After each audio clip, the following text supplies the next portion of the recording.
The Zephyrian Council had made a grave miscalculation. In their crystalline towers that pierced the clouds of their homeworld, they had debated for cycles about the curious bipedal species that had recently joined the Galactic Federation. Humans, they were called. Weak-looking creatures with soft skin and no natural weapons to speak of. The Council's xenobiologists had classified them as harmless omnivores with negligible defensive capabilities. They were wrong on every count.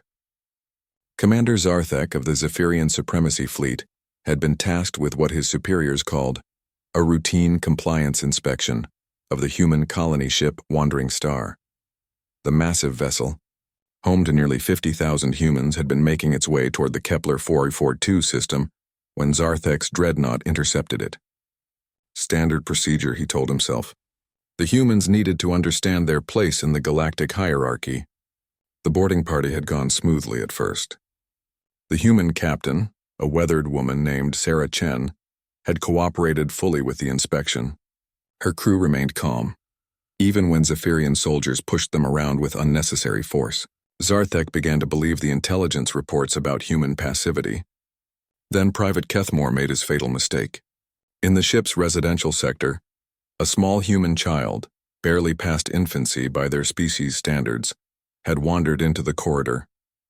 The toddler, no more than 3 years old with golden curls and bright blue eyes, had apparently slipped away from her guardians during the commotion. She approached Kethmore's patrol with the fearless curiosity that only the very young possess.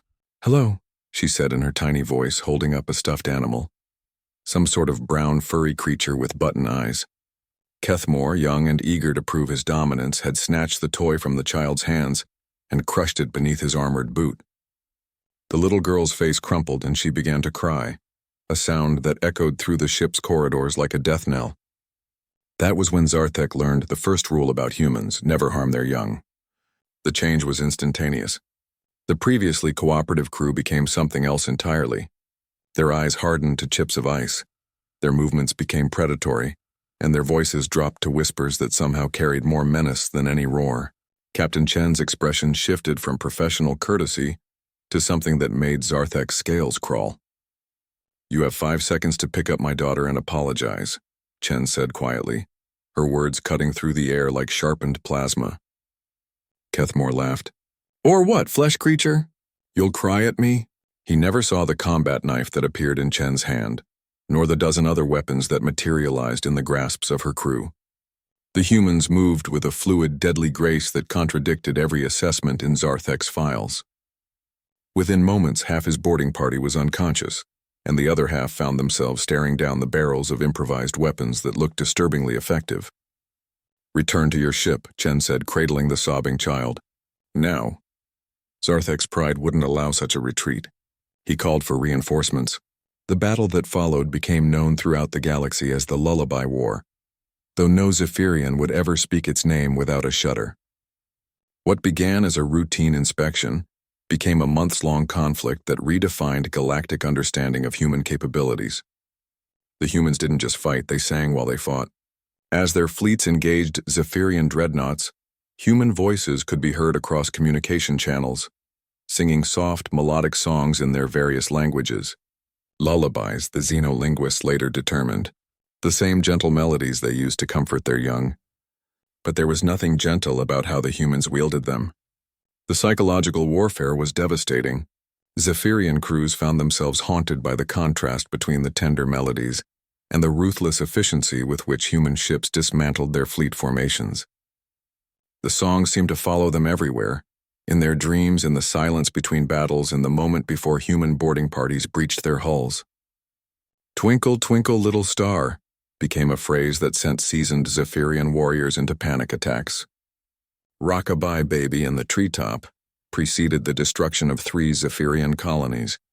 The humans fought with a creativity that bordered on artistic. They turned mining equipment into weapons, civilian ships into attack craft, and their children's songs into psychological torture. They didn't just want to win, they wanted the Zephyrians to understand exactly what they had done wrong. Admiral Kreshtar of the Supremacy Fleet made the mistake of targeting a human nursery ship, thinking to end the war by threatening their young. The retaliation was swift and terrible. Human forces didn't just destroy his fleet, they erased it. No wreckage, no survivors, nothing but empty space and the lingering echo of a lullaby. Hush, little baby, don't say a word. The war ended not with a grand battle, but with a transmission. Captain Chen, now Admiral Chen of the Human Defense Force, appeared on every Zephyrian communication screen simultaneously. She was holding the same little girl from the Wandering Star, now 4 years old and clutching a new stuffed animal. My daughter Emma would like to say something, Chen announced. The child stepped forward, her blue eyes serious beyond her years.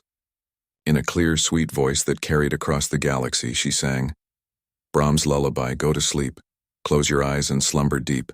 If you hurt a child again, we will sing this song. And then, the transmission ended there, but every Zephyrian understood the message. The humans weren't threatening annihilation. They were promising something far worse. They were promising that their children's lullabies would be the last sound entire civilizations would hear. The Zephyrian Council surrendered within hours. In the aftermath, as galactic historians studied the conflict, they noted a curious phenomenon. Human lullabies, once considered quaint examples of primitive cultural bonding, began appearing in xenopsychology textbooks under a new classification: mimetic warfare weaponry, class-thubium psychological deterrent. And across the galaxy, in the dark spaces between stars, other species began to understand a fundamental truth about humans. They were not just another species to be catalogued and dismissed. They were parents, siblings, and protectors of their young. They turned their gentlest songs into war cries, their children's melodies into promises of retribution. The little girl who started it all grew up to become Ambassador Emma Chen Morrison, the human representative to the Galactic Council. Her office walls were decorated with stuffed animals from across the galaxy, gifts from species that had learned to respect humanity's capacity for both tenderness and terrible singing vengeance. And sometimes, late at night, when she worked on diplomatic accords that kept the peace between worlds, she would hum softly to herself, just childhood lullabies, the kind every human knew by heart. But throughout the galaxy, those who heard the recordings would shiver and remember. This was the species that turned love songs into weapons of war. The humans had taught them all to fear lullabies.